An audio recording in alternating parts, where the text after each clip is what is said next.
everyone. My name is Vivian, and I'm speaking to you today about why do we worship, or how do we worship.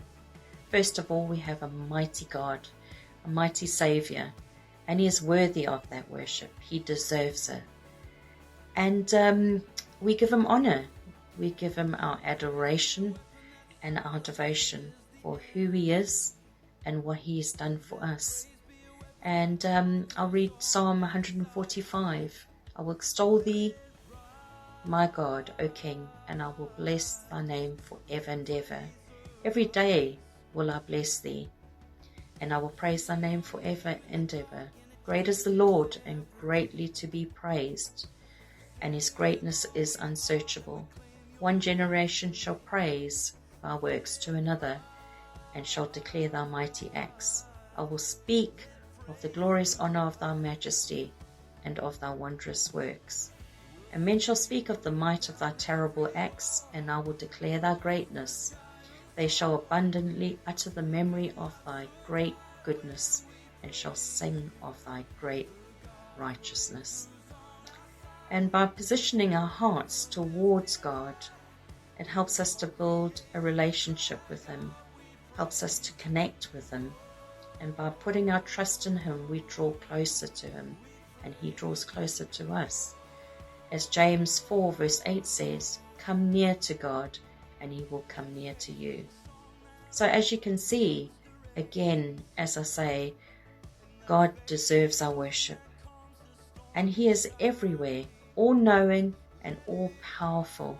And when we open our hearts and minds to Him, we experience His presence, and we can glorify His name. Isn't that amazing? And how do we worship? We worship in spirit and truth. As it's quoted in John chapter 4 verse 23, but the hour cometh, and now is, we the true worshippers shall worship the Father in spirit and truth. For the Father seeketh such to worship Him. God is a spirit, and they that worship Him must worship Him in spirit and in truth. So true worship takes place on the inside, in the heart or spirit of the true worshipper. And when we do worship, we worship in different ways. We worship in music with our actions.